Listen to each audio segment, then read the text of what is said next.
All right, all right, fine. I'll be a gracious host. How you doing? Little Mermaid is the scariest Disney movie by far, though. Why the hell is Ace Blade in your Kickstarter? Some comics. I'm getting controversial today. We're gonna get controversial today with my proudest moment is this interview and being able to talk to you two.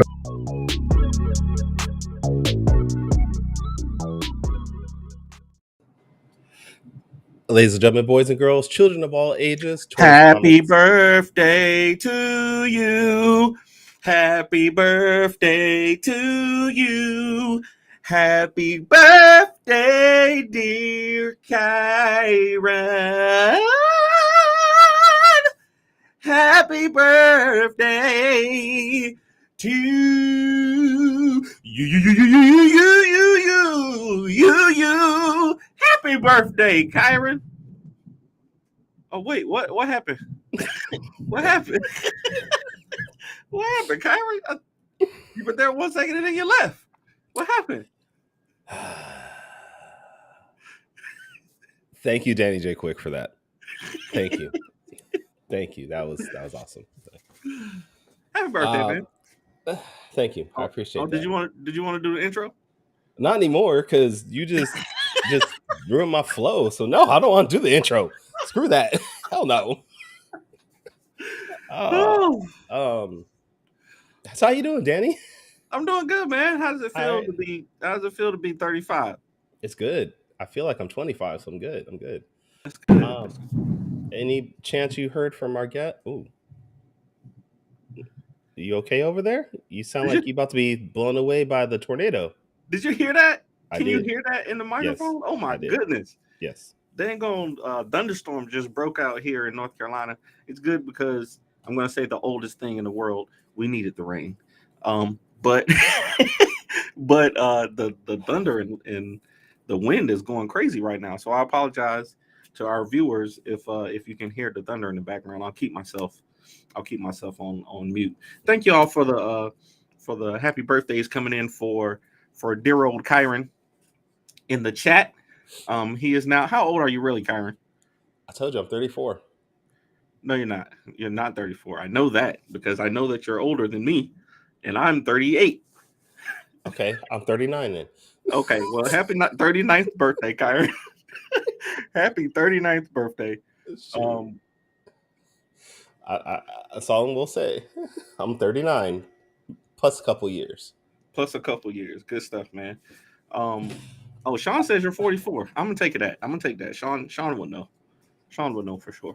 Sean's wrong then. I don't even know who that is. Sean Terry. Sean knows all. All right. So today we're supposed to have on a special guest, Marvel, DC Comics, Image Comics, Wildstorm Comics legend Ryan Benjamin. He's having some technical issues right now, but in the meantime, we're gonna keep trying to get him on. But in the meantime, let's catch up, man. How long ago? When was the last time I saw you? 7 days ago? Yeah, 7 days ago. Okay, y'all need to stop this lie. I'm not 44 years old. Stop that. oh. Hey. I am not 44 years old. Wait, is he on? Hold on. Hello, can you guys hear me? There he is. There we go. Mr. Ryan Benjamin, welcome to the show. Hey, what's up, guys? Hey. Sorry about that. No problem. I was just having some technical problems. No, you're perfectly fine. We appreciate you jumping on with us. Yeah, I'm trying to get my camera to work. The camera's not even working right. I'm not sure what the problem is. Technology, it's one of those things depending on the platform, depending on the permissions and all that stuff. So we're happy we can hear you, and this is perfect for us. Let me do a quick intro for anybody in our audience who just happens to not know your full history. Real quick, Mr. Ryan Benjamin is a professional artist who started his career in comics in 1994 with Image Comics, which later branched off to become Wildstorm Comics. He continues to work in the comic book industry with companies such as Marvel, DC Comics, Dark Horse, Acclaim, and Valiant. His works include top-selling comics like Brothers Bond, Wildcats, Grifter, X-Men, Star Wars, Spawn, and many, many more. Mr. Ryan has been in comics for almost 30 years and has a variety of work as an artist designer, also in video games. You can see his work in DC Universe Online, Marvel MOBA, as well as one of my favorite games, Marvel Snap. Welcome to the show, Mr. Ryan. We need to wait before we get into this. Okay, can we stop these lies of my birthday and how old I am today? I'm not 58. Y'all need to stop that. If you would tell people how old you are, they could stop lying. Until you know how the internet works, we're I'm gonna tell you just I'm make up 34 and we're gonna leave it like that. But we know that's a lie, Kyron. We can see the amount of gray in your beard. We know you're not 34. All right. Sorry about that, Mr. Benjamin. Mr. It's Ryan okay. Benjamin, how are you doing today? I am doing okay. I'm doing okay. I apologize. My camera's not working. I'm still trying to get it to work, but I'll keep working on the camera behind the scenes. So It's all right. we can still talk. I can multitask. Absolutely. All right. No, Javon, I'm not 62 either. Damn. I told you. So thank you for being on, especially Ryan. You're early in the morning. You're actually the same time zone I am. So thank you for waking up this early for this. It's no problem. I'm always up around 4 in the morning anyway. Oh, So this is what I'm talking about. I'm an early riser. No, thank you. I don't want to be up at 4 in the Tell him, morning. Kyron, I keep telling Kyron, if you want to be successful in comics, you got to get up at 4 a.m. You gotta go to the gym and work out and pump the iron, and then you gotta start drawing at 4:30 and don't stop until 8 p.m. if you want. No, I have no clue. I just write. So. No, you were right. You were right. No, you we were don't actually right. I'm not playing. What you just said was literally what I do. I wake up around 4. I go to the gym. I come back. It's peace. It's like so much. You have like 3 hours of just like peace, and it's you time. So I love it. Actually, I know a good amount of people that wake up only to work out early in the morning because it is so quiet, and that may be why I'm fat. I just don't want to wake up that early.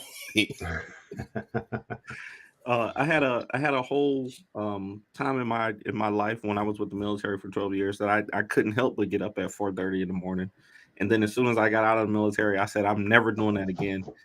So now about 5 or 6 o'clock is about the earliest I can get up nowadays. So, but I do like, I know for myself, me and my wife, we started going to the gym, and if I don't do it first thing in the morning, it's not going to happen. It's just not going to happen for me. So that's definitely a great plan. All right. Well, yeah, that's what I do. I've been actually, I did it for a couple of reasons. Just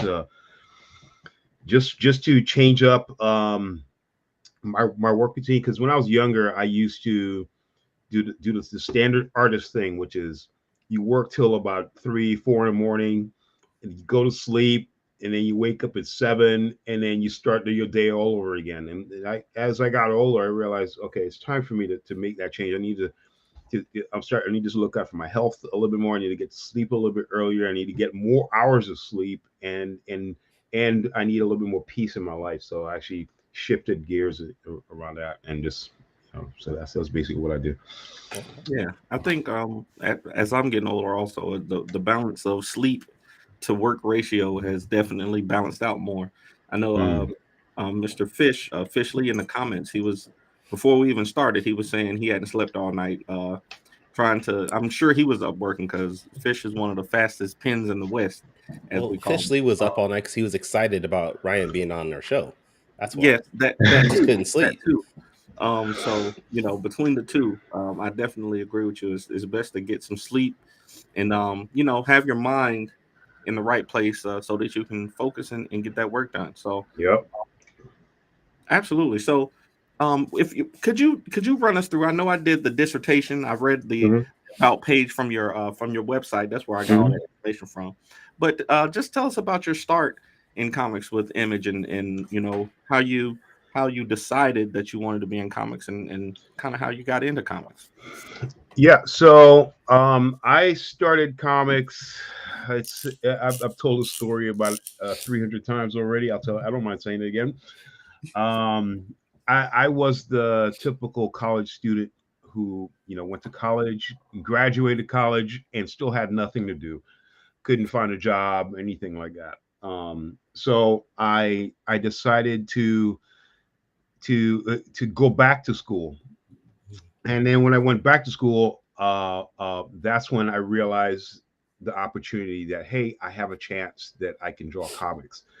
So I quit school. I was like, I already graduated. I have a degree. I don't need to keep going. So I just quit school and I just sat at home and I just practiced drawing comics until I got the job.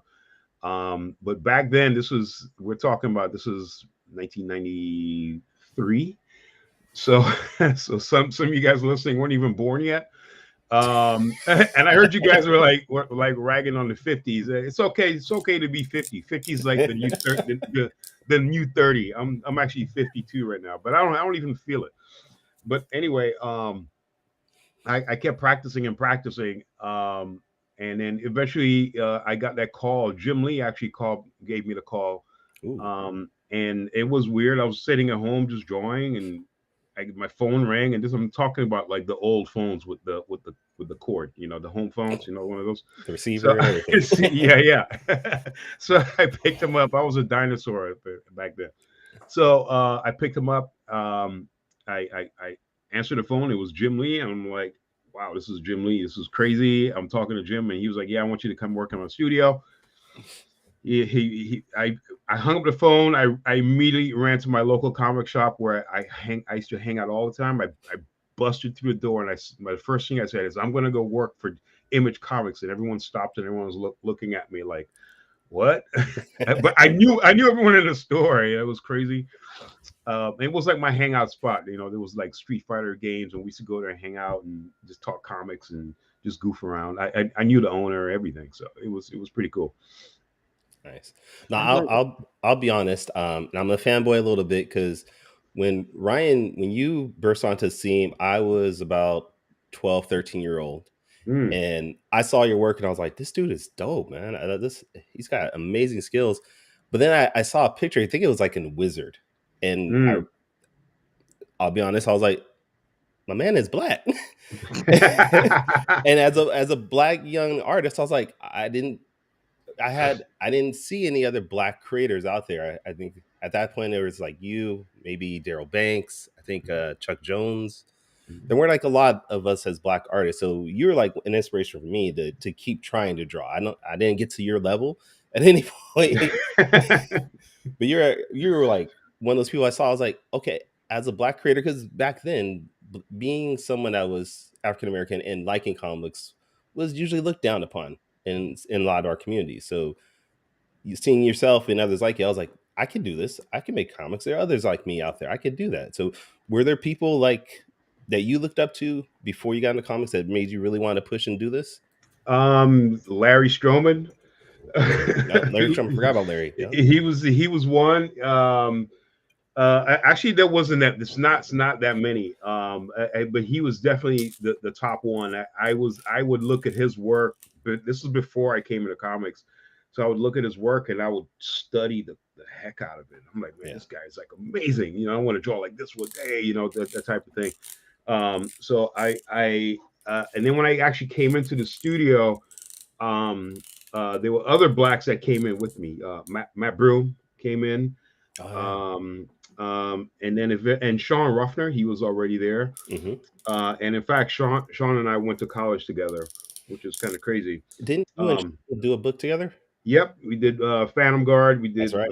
We did Vagabond, and we had a couple others that we had lined up, and Sean just kind of lost motivation to work on them. So I'm like, come on, Sean, let's keep going. So, but it never came out. But there was more. JJ Kirby, he was in there too. He was over at Wildstorm, and couple of Filipino guys that were kind of almost black too. Like, Filipino? It I was work pretty with cool though. guys like that right now. Yeah. I want to ask you about that comic book store experience. I know for me, even now, in 2023, there's a Mhm. comic book store that I go to. It's 30 minutes from my house, and same thing. I know pretty much everybody. I know everybody that works there for sure. And Mhm. if I go on the right day of the week, I might know half of the people in the store shopping. Um, and I get a lot of inspiration as a person who wants to create comics. Um, from those people that love those stories and that love this genre of storytelling as comics. So, Mhm. what was it like for you to be able to share that news with the people who you hung out with? Was that one of the highlights of your career, or do you just look back at it as, yo, this was a stepping stone to get to the next thing? And do you still know any of those people? Oh yeah, I know a lot of them. One of the guy, like the guy who owns the store, he was co-owner. His name is Joe Mond. He lives in Miami. I still talk to him. I literally just spoke to him 2 days ago, three days ago. So we still talk to this day. Um, uh, there's a couple other people that was in the store that I haven't really seen or in a while. Brett Booth, he was another classmate of mine, and he would visit that store from time to time. But he didn't really hang out there all the time, but he would come in. Um, and then um, yeah, I mean, like yeah. There's another guy, Travis Williams. He's actually still good friends with me today. But he's big time now. He's not even in comics anymore. He's like into like video games now. He's over at Meta right now, and he's Okay. Wow. he's he's, he's one of the top directors over there. So he's doing his thing. So Yeah. and he's a brother too. So he's That's doing his awesome. thing. Yeah, I've noticed a lot of comic book artists when they are no longer in the industry, they seem to jump to either to storyboarding or video game design. It feels like nowadays. Do you see that a lot also? Very common. That's something I do. I still do to this day. I when I came in, I started. I feel like no, I know comic books is sort of like the medium of art. Because once you learn comics or once you tap into comics and you start going in that direction, you can pretty much branch off in any direction. You can go into video games, you can go into concept art, you can go wherever, in that direction. So it's kind of like the Muay Thai. Anybody who knows martial arts, it's kind of like the Muay Thai or like the MMA of uh of art, because basically once you have that ground base, you can incorporate other styles in there, especially like with Muay Thai. When I used to train, I would train, and then I would implement taekwondo. I would implement some kempo. I'd implement some jiu-jitsu, a little bit of everything in there. So it's kind of like that, like the medium. So once I came in, I started working and when I was working in comics, I started to I was introduced into the opportunity to do some concept art for a video game company. So I went in and I started doing concept art for this game company, and then I realized, oh wow, well, they actually do all this 3D and this and that, and I was already learning a little bit of 3D, so I started to expand even more, and while I'm learning 3D at home, I was also learning from at work, and I was still drawing cable at the same time. I was still drawing all this. I'm a monster. I'm a beast. So I was still Mhm. drawing comics at the same time I was working at this video game company, just concepting. I think I worked on Star Wars, at the same time. Yeah, I actually did. I worked on Star Wars at the same time I was there doing that. Um, and then eventually it just kind of grew and grew and grew, and then I started doing some other work for other video game companies, and then it turned into animation. I started doing work for animation studios. I was doing storyboards for the Ultimate Spider-Man. I did stuff for Mega Man. I did stuff for You see how he's just dropping all these things? Like I did this, I did that. You know, like no, let me just brush my shoulders off on that. Everything that you love, I've drawn all of it. Pretty much. I did stuff for Thundercats, the TV show. I did that. I did not the old one, the newer ones, the newer animated versions. Tons of TV shows. I did stuff for Man of Steel, the movie, the Justice League. What else did I do? Couple others. I'm all over the place, man. Right. We do have a couple of questions here in the go ahead. in our live stream here. We have a live stream question from Giacomo. He says, "Can I ask Ryan what is the most important behavior to get the attentions of majors?" I'm assuming major publishers. Okay. Probably I get this a lot. I actually teach at, I don't know if I'm gonna put a little bit of plug in there. Feel free to. I teach at a Comic Pro boot camp where we teach professional comic art, and during the classes the students ask me the same thing all the time. So I share this information a lot. But basically, when I came in, it was completely different from today. Back then, I had the highest technology we had was pagers. That was it. So there's nothing you can do with a pager other than text codes and say I love you or whatever. So basically, you're either a doctor or a drug dealer if you had a pager back in the day. Exactly, back in the day. Exactly. So basically, the best way back then we used to do it was all the groundwork, all the footwork. Get a portfolio ready, show up at shows, present your shows, present your art to the editors and the directors and the people you want to show your work to. But today it's different. Today we have social media. Okay, everyone's on social media. Everyone has like not necessarily a Facebook. I think like Facebook's for like old folks now. But everyone has an Instagram. Everyone has a TikTok. Everyone has all these different things where you can, these other forms where you can plug your artwork into it.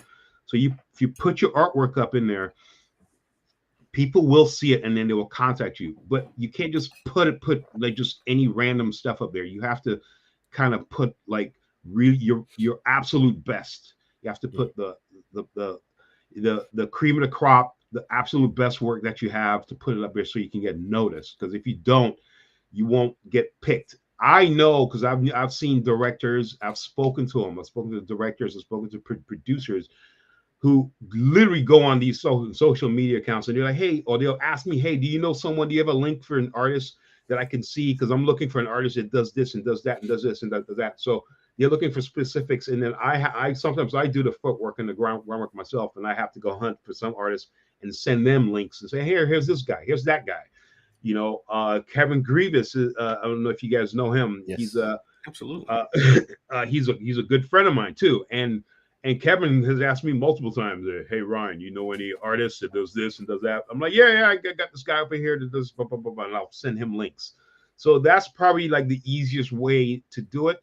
The other part of that game is still you still have to put in some groundwork into it. So what I recommend a lot of young students or young people out there to do, if they've never done it, is get a table at a Comic-Con.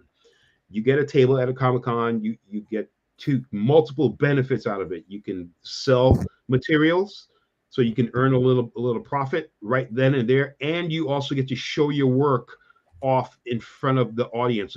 There's an audience of people who's walking past your table, and they're going to see your stuff. And in that audience are going to be directors, producers, writers, creators, people who are looking for an artist to do this and do that.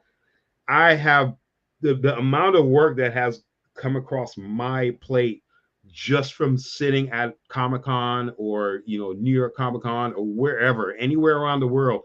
I literally just landed an Assassin's Creed job when I was in Italy. I was at a show in Italy, and they came by my table and say, hey, we like your work. We want you to be on Assassin's Creed. I'm like, okay, cool. That's how I got on the Ultimate Spider-Man. I was I was sitting at a show in Burbank, and I'm sitting there, and this guy walks by. He happens to be the top director, the top producer for this show, and he came in and he was like, "Hey, we're looking for an artist to do this and do this. I really like your work. I'm going to give you a call." We'll say, "Okay, great, thank you." Next, 3 months later, I'm working on the TV show. Wow. It's like that. That's how it happens. Okay, so you cannot neglect that side of the game. And some people who are scared, let me give you a really good example. I was at a show in Long Beach. I was at the Long Beach Comic Con years ago, and there was this girl sitting right next to me.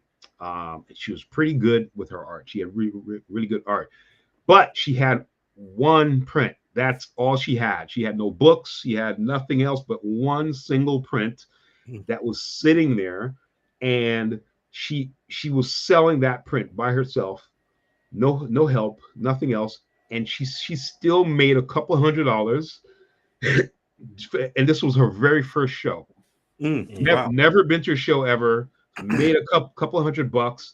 I think she made like 6 or 7, maybe $800 for selling one print for $20 each.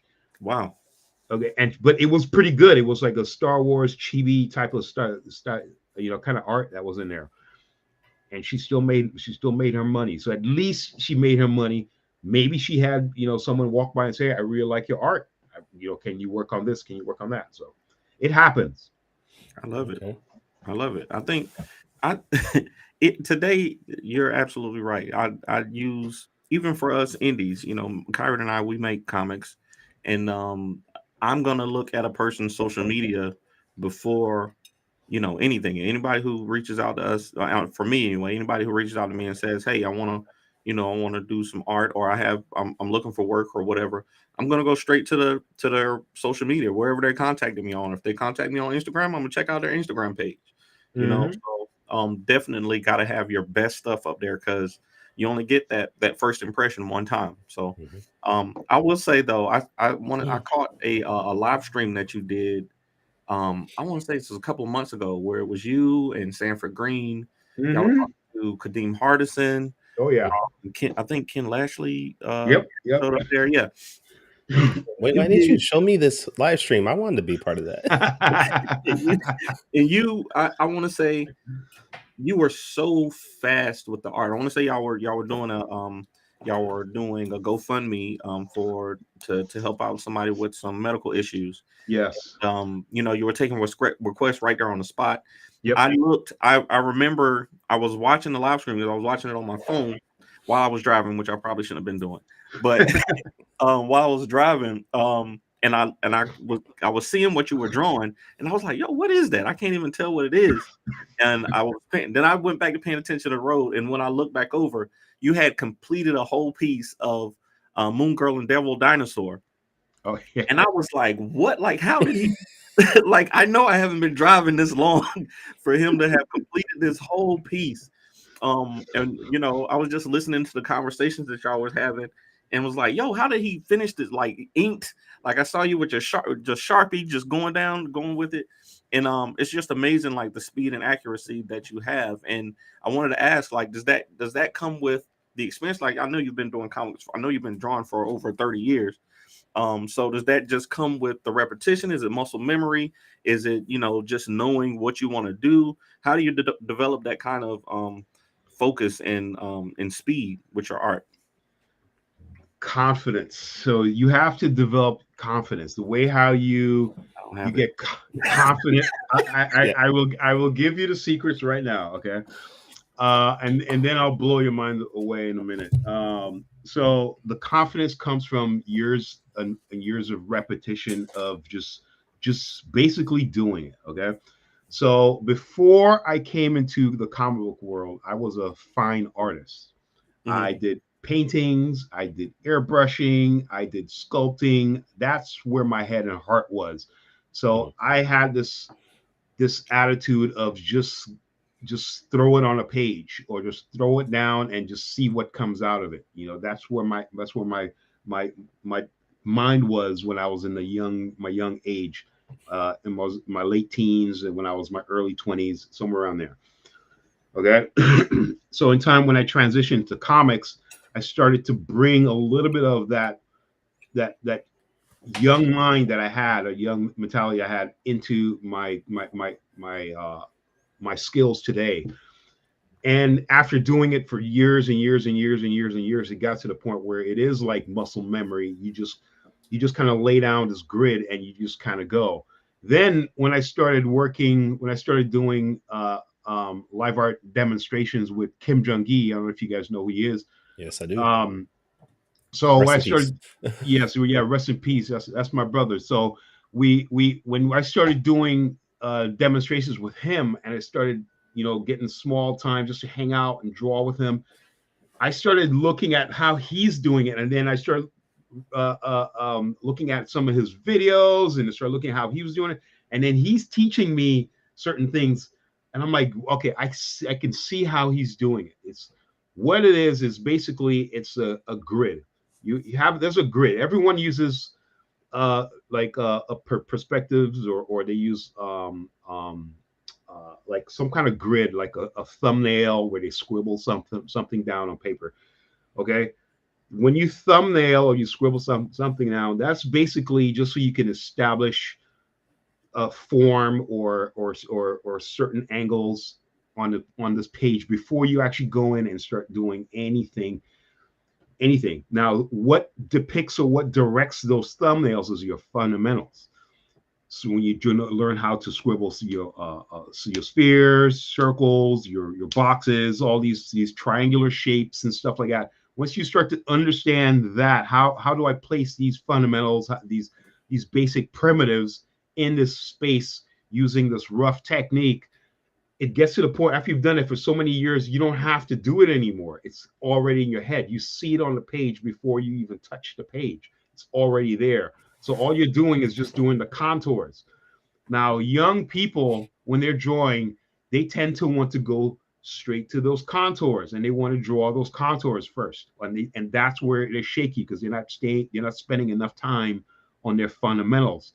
If you spend more time on your fundamentals area, you spend more time on your primitives, and you lay things out, you get things right, you get the correct angles before you try to skin it with the contours. It's going to help with multiple things. It's going to help with dynamics. It's going to help with lighting, shading, form, and everything. All these details that you're trying to put in there before you actually go in and start doing it. I trust me, I've seen it a million times, and I've corrected people a million times. I teach this at the workshop. So basically, once I have that, it's just basically go.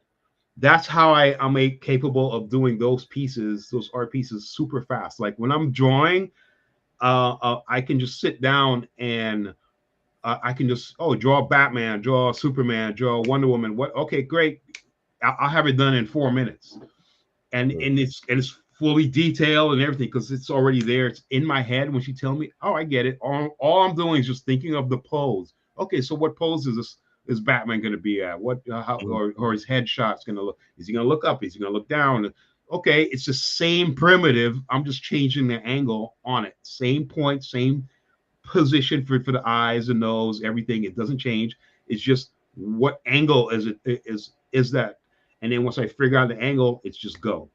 And then you apply lighting is another thing too. Once you apply lighting on top of it, it makes it a lot easier because now you apply the lighting, and the lighting, it takes like 50% of the work out of the way already. All you have to do is go in and add the detail. And then usually if you look at a lot of stuff what I'm doing, I'll come back with like white, a lot of white ink. So I'll come back right there on top of that with white ink. The white ink actually just adds like highlights. It cleans up any messes I've made as I'm drawing. And it just creates this nice rough layer on top of it and makes it look really cool at the very end. So that's just basically my strategy. So here's one I'm going to blow your mind, right? Like I said, I do these pieces it takes me about an average 4 to 6 minutes to do like one of these pieces. And at a show when I was in Tokyo one time at a show. I think I did 122, I think, or something like that. Batman heads, right? Not Batman heads. They were just random characters. I had a line of people in front of me. They were asking me, draw this, draw that. I did everything from Wonder Woman to Deadpool, the Hulk, you name it. They were hey, draw me Thor. Got it. Thor was done in 6 minutes. What do you draw me? What do you want? You give me Hawkeye. Hawkeye was done in 6 minutes. It was like that. They really love Spider-Man over there. So I was drawing Spider-Man a lot. And Spider-Man's like the easiest. I could do that in like maybe 3 minutes. It's like super easy. That's amazing. I heard in that same stream, I want to say Kadeem asked you if you knew who Deathlock was, or he was asking somebody if they knew who Deathlock was, and I was like, don't you know who you're talking to, Mr. Hardy? Don't you know who you're talking to? But I didn't know that he was a big comic book fan like that. Oh yeah, Kadeem is a hard. He's more into Marvel than anything. Like you go to his house and he'll have like Marvel stuff all over the place. He'll have like those giant statues. He'll have them. He's a big time comic book nerd, man. He's like seriously like one of the biggest nerds you've ever seen. I can tell from the conversations that y'all was having. I mean, even though y'all were talking about a lot of things, but just his knowledge on like comic book stuff was. I was like, okay, I didn't know that. I didn't know that we had celebrities who love, the same kind of stuff we do. It's always awesome to hear. And he's older than me, and he still plays video games. Because that's video games. I didn't know wrong with like the game. I mean, that's our generation. That's what we grew up with. We grew up with the PlayStation 1 and all that stuff. So that's what we did. We played a lot of games back then. So absolutely, yeah. Well, I do want to talk about your Comic Pro Bootcamp because you were going over a lot of the things that I'm assuming are things that you would teach at your boot camp. What else can people maybe find if they sign up for it? And is it still virtual? Is it still what? Is it still virtual? Yeah, yes, it is. So we started off as an in-person workshop, but COVID shut that down quickly. And then we switched over to the virtual platform. So basically, you join the class, you get to learn from me, you learn from Will Portasio, you learn from Carlos Yanda and Alex Sinclair. So all four of us teach at Comic Pro Bootcamp. And we have a variety of classes. We teach everything from how to draw covers, how to work on your anatomy. We teach basics, intermediate and advanced students. We teach everything from lighting, rendering, storytelling, just putting it all together and getting your comics ready to a professional level. And we're still learning as we're going. So we're actually we're making small changes every single time. And because we have like internal meetings and we're expanding, we have assistants that's on there with us that help us out with a lot of stuff. But we're actually getting ready to get back into the in-person workshops. So at the end of this year, we're looking to get back into this. So we're gonna have it like we're gonna have the first in-person workshop probably in LA. And then and all you do is sign up. You show up at the workshop, and it's 3 days of you sitting for a long time. This is beyond college now. So the way how we do is we treat it as though like Marvel or DC hired you to produce a piece of work, and we're there to coach you as you're producing it. So you're getting it from people who actually work from these who actually works in the industry, who's worked with these studios, who's currently still work with these studios, and still do a lot of stuff. So all of us, all four of us, still work in comics. We still do a little bit of everything from, you name it, covers. Well, I think Will's just finished doing a run on X-Men. I think it was. Yeah, X-Men Legends. He did. Yeah. So we're gonna have to have Danny. We're gonna have to have Will on our show one day. I have this cool story about him. When I was actually cool enough to had a table right across the way from him at a comic convention. But we have a question here in the audience. What if I have literally no sorry, what if I have literally -0 drawing skills, like antimatter level drawing skills? Would I still be effective in this class, or sad and laugh worthy? -0. I've never seen that before. I think that's a personal critique. I don't think you have -0. This is all right. I'm gonna give you guys a little bit of this. I believe every single one of us on this planet, everyone. I don't care who you are. I don't care what industry you work in. I don't care where your background is, what country you're from. Every single one of us on this planet, we are all creative. We all have that seed, that potential to be a great artist. We all have it. Okay. And this is how I try to explain it to people. Two ways. If you look at a baby, babies dance when you play music.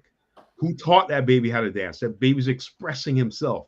That's a very, very, very basic form of creative expression. Just doing. No restrictions, no holding me back. Just go. Okay. That's a very, very basic form of it. When the kids dance, they play, and they laugh, and they sing. That's very, very basic. Okay. Here's another way. Here's a grown-up version of it. If you go to a store and you have some money in your pocket, and you're gonna go buy yourself some new clothes. You buy yourself some new shoes, new pants, new shirt, new hat, new jacket, whatever. You put it together.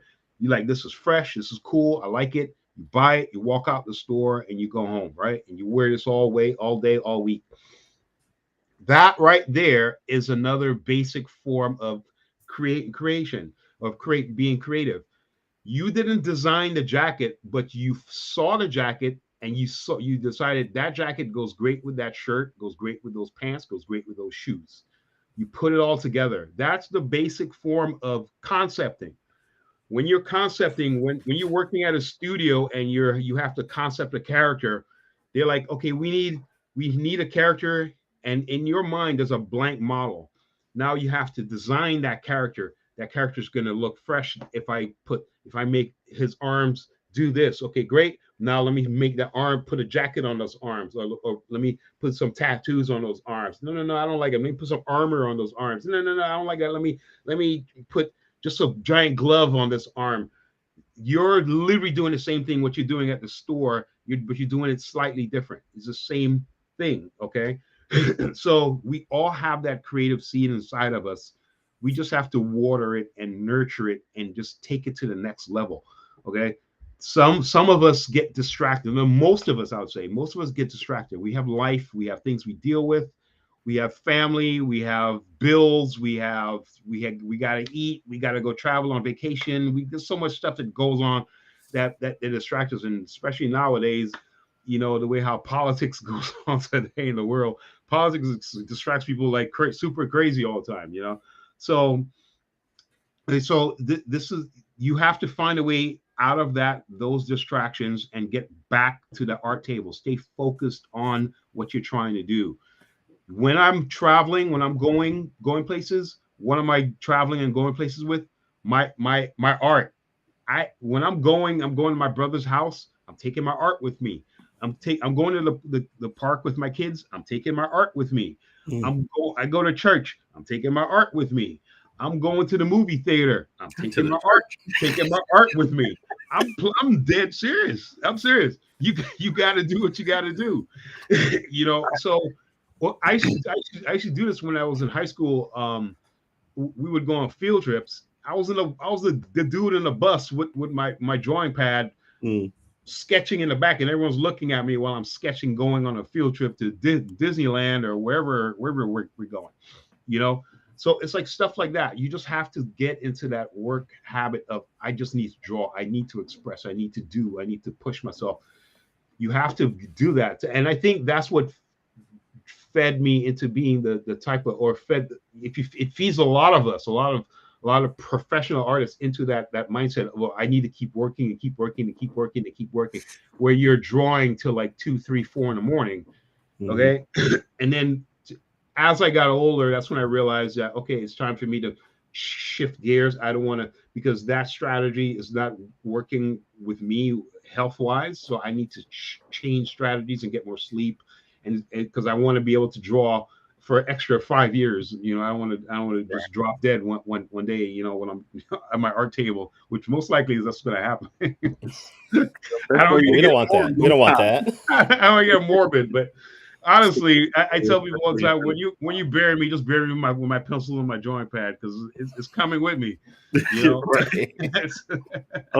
What you just said reminded me of something I heard Jerry Seinfeld say recently. He said that he's always, thinking of jokes. No matter Yep. where he is, he's always writing material. If he's Yep. with his family, if he's at a barbecue, if he's, on a bus, he's always thinking, can I use this for, material? So I think that's maybe that's an innate, thing that artists have. You always have the desire to create and learn and grow in that. One more comment before we gotta go. Nicholas Garza says, as you know, Kyron just turned 72 years old. So Damn it. do you No. think us older unknown artists can still get noticed by the big two? Does age matter when breaking in? Absolutely not. It does not matter.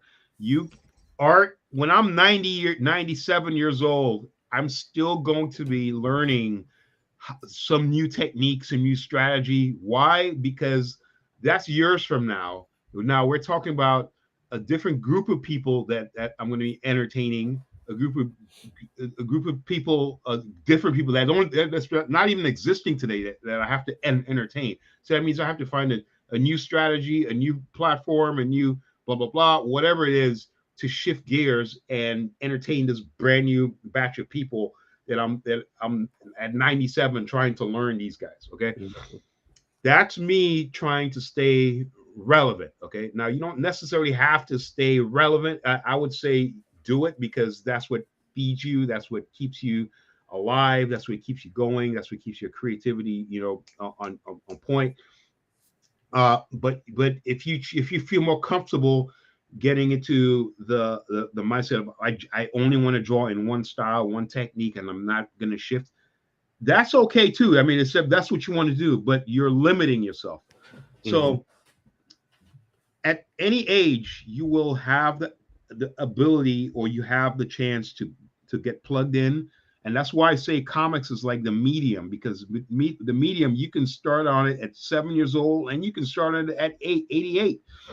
It doesn't matter what age you are at your getting started with it, because it is like, it's just there. All you have to do is just start doing it. Take advantage of it and start doing it. Go in that direction, and don't let anyone tell you don't let any negative comments slow you down or take the ability away from you.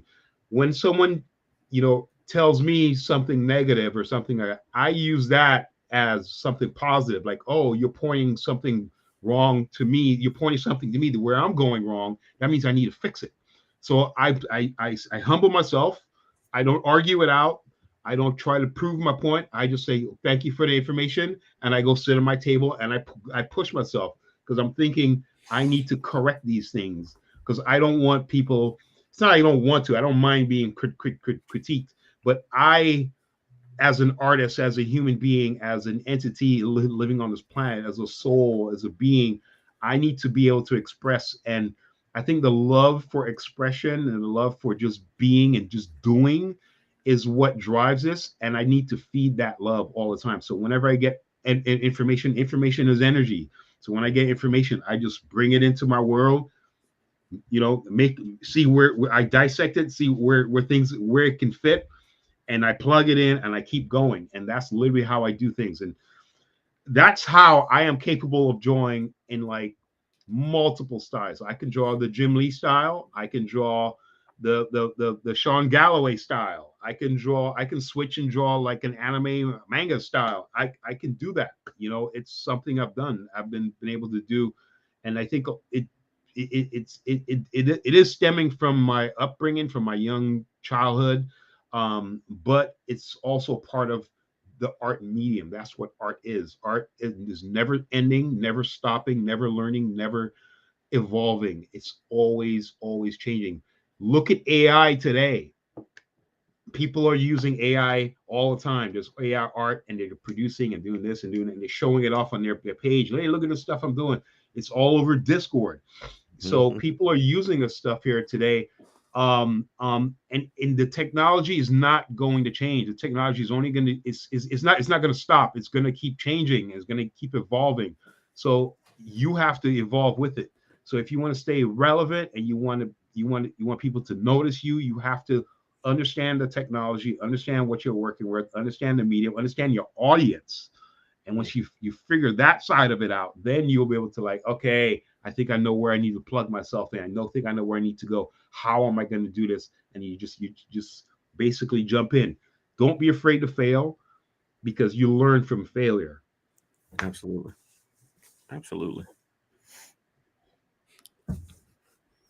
Kyron, you ready for Yes. quick takes? Yeah. You want to prep him on what it is? Oh, okay. So, Yeah. if you've never seen the show before, Quick Takes is a rapid fire.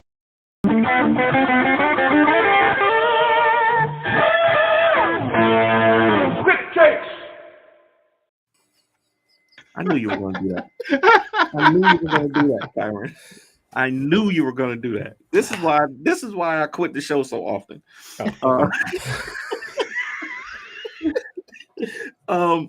Quick Takes is a rapid fire Q&A session with our guests, where we give you 45 seconds to answer 5 questions off the top of your head.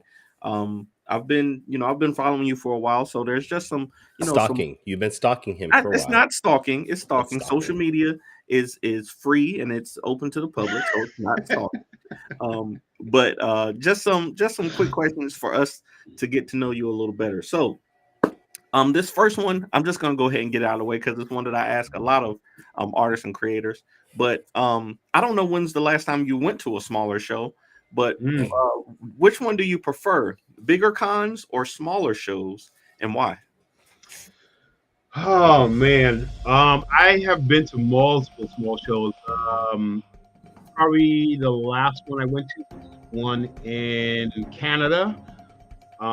It was pretty small. I mean, you walked in, there was probably 15 people, 15 artists, and then the audience was even smaller. And I'm getting ready to go to another show in June. I can't remember the name of them. I have to look on my agenda. But I honestly don't mind going to small shows, but I kind of prefer going to bigger shows because you get like you get to see a lot more people and you get bigger impact. Yep. Solid answer. I love it. Okay.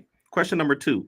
So, I know we just talked about you love the process. Are we just going to walk around the fact that he's like, I just went to Canada and I just got invited to Canada, like nothing. Nothing. We already know three times. He's been flexing the whole show, and that's perfectly seriously. fine. Love it. Question number 2. We talked about how you love learning new things, and I've seen you on with David Finch, and and we also talked about how you love teaching. But I want to know, if you can only do one for the rest of your life, would you want to continue learning, or would you want to take all the information you have and teach it to the next generation? Teach. Learning will never stop. No matter what I do, I can sit in the corner and do absolutely nothing. I'm still going to learn something. Teaching is, you have to put in the effort to do this, and I realize that I have a passion to teach.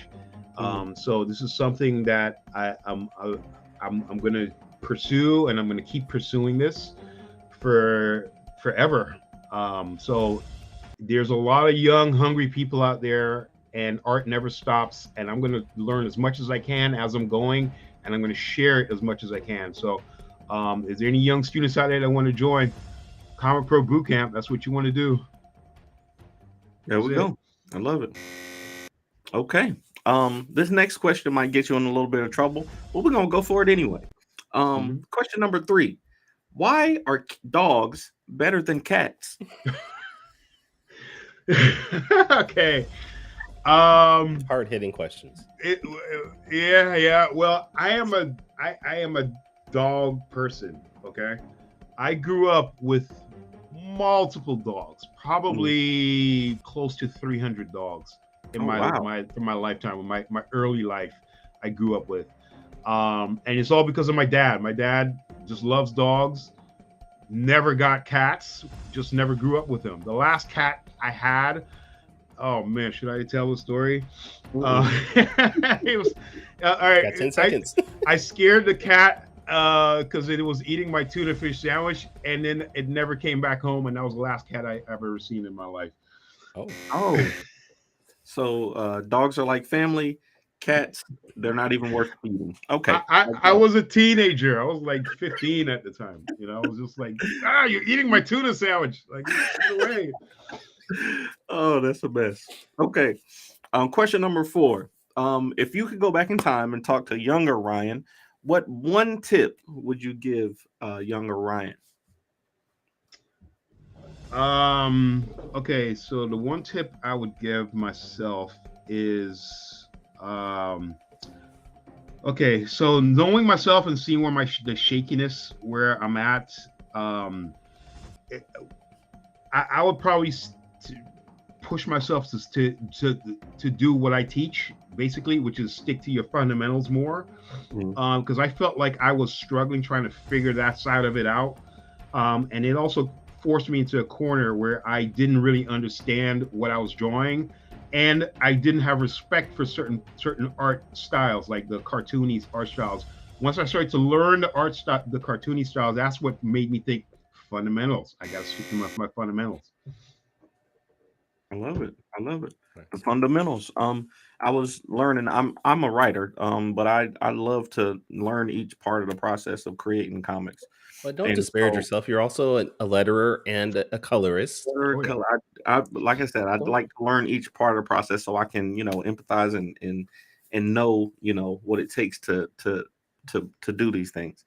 But Wally McNair, he was teaching me, on a weekly show for a while, and that's one of the things that he pushed is, sticking to your fundamentals. So absolutely. Last question. It's a hard one. So yeah. I was watching that. I remember watching that live show, and y'all were talking about top 10 rappers, and I heard everybody else's list, but I didn't hear yours. So I want to know your top 5 rappers.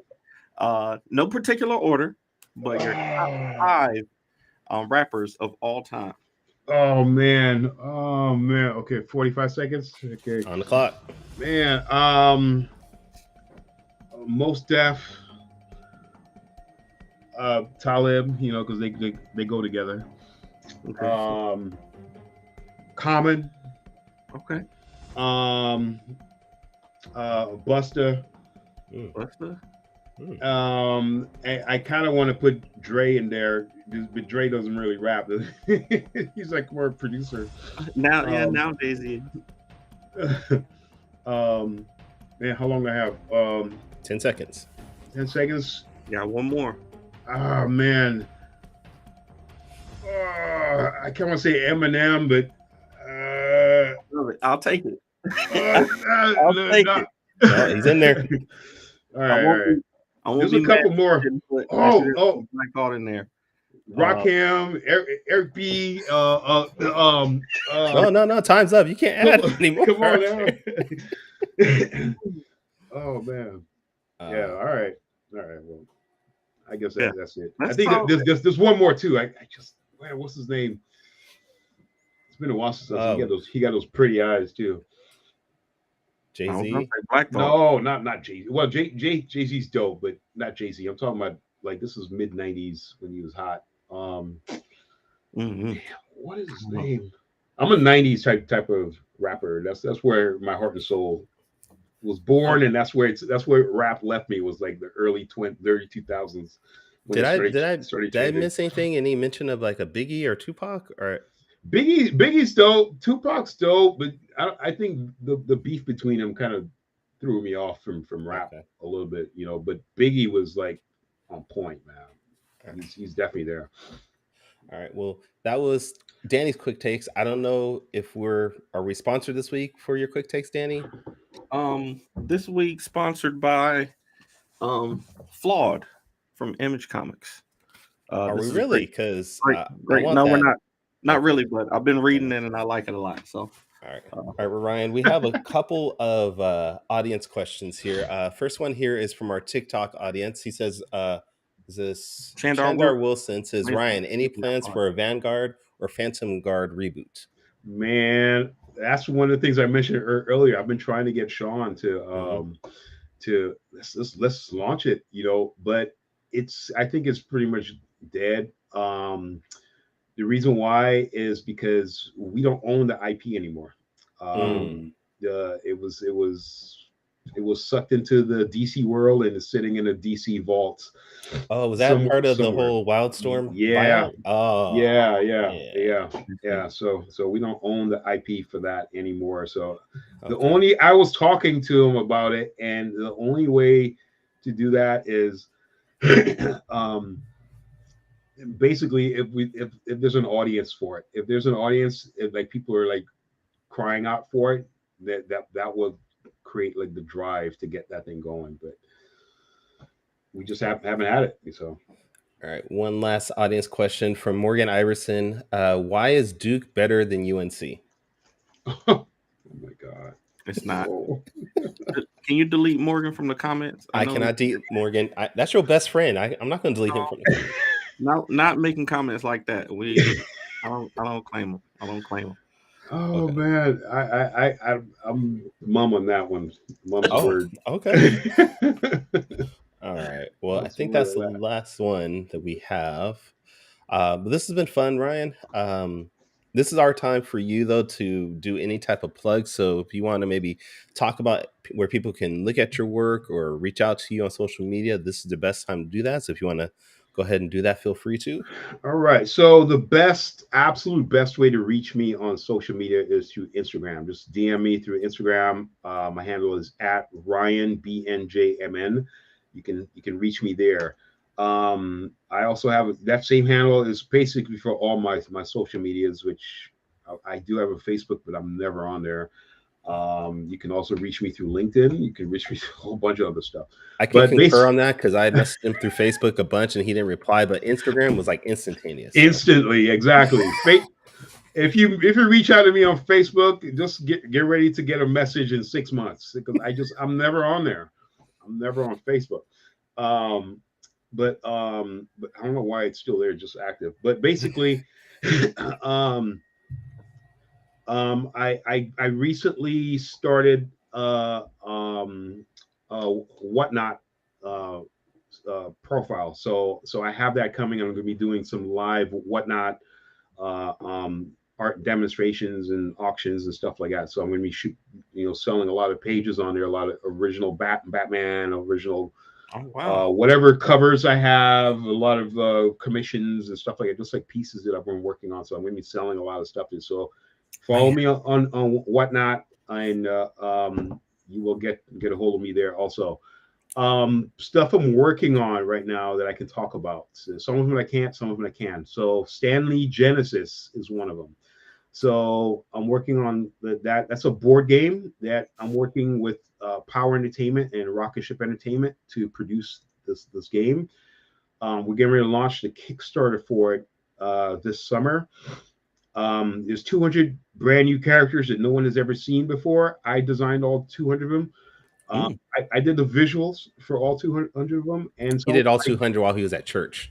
My understanding is, and I created some of them. But this project started off with Stan Lee. So Stan Lee actually, this was one of his brainchilds that he was working with Tom Akel, and Stan passed. He never had a chance to finish working on it, but it was his take on like what if he had to redesign the Marvel universe, kind of like that direction, and he never finished it off. So his co-creator partnered with me, and we put our heads together and we finished it off for him. So the board game is going to be coming out. Was the launch of the Kickstarter for that soon. So you can follow me there, and you'll see a lot of my announcements for that. Also, you can go to Stanley Genesis. I think it's StanleyGenesis.com or thegame.com. I can't remember what the URL is, but just Google it, you'll find it, and it's out there. Also, I am, Comic Pro Bootcamp, which I mentioned before. This is an ongoing workshop where I'm going to be teaching nonstop. Well, nonstop. We do take breaks, but we are going to be teaching comics there. So if you want to learn how to draw professional comics from me, Will Sportasio, Carlos Ganda, and Alex St. Clair, we teach everything from pencils, inking, coloring, layout, everything. So if you want to learn that, you can come check us out there, and you get improve your skills there. And I'm also working on an Assassin's Creed comic. That's not just me; it's a couple of the people. Actually, there's a Kickstarter for it running that's alive right now. So you can go to Kickstarter. You can look at Assassin's Creed. Look up Assassin's Creed, and you'll see it. It's probably the first one that's going to pop up. Where it's live right now. It's 15 days, I think, or 16 days into the campaign.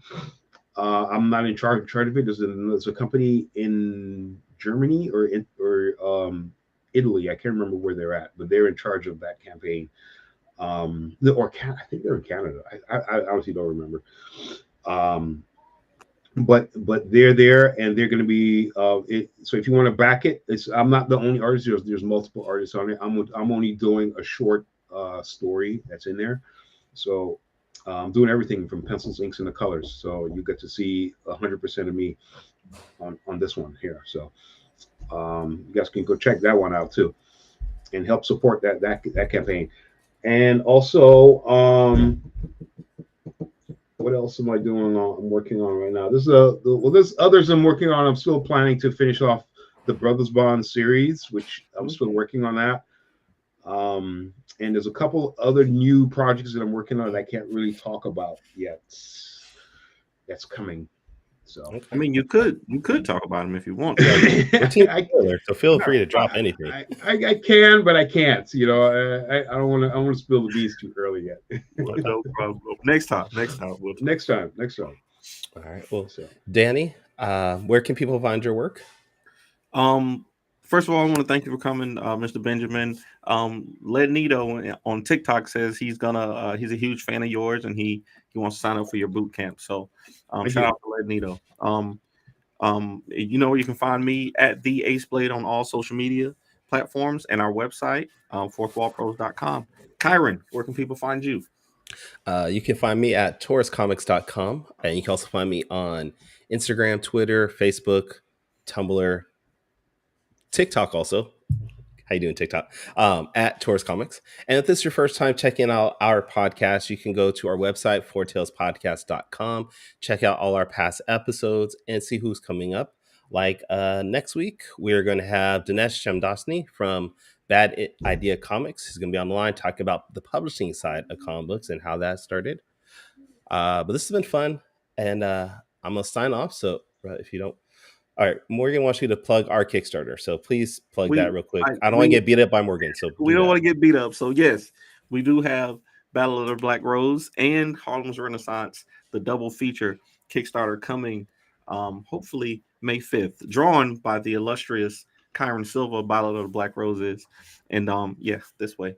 And we're really excited about it. We got some hilarious videos coming up to promote it, but of course. That I'm not part of any of those. I don't see why I can't. We got a part for you. Don't worry about that. We got parts for you.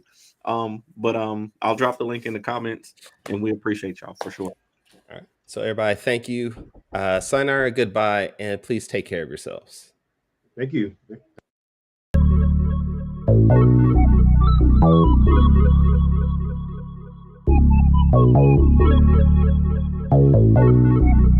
I want to know what it is Quick is trying to say.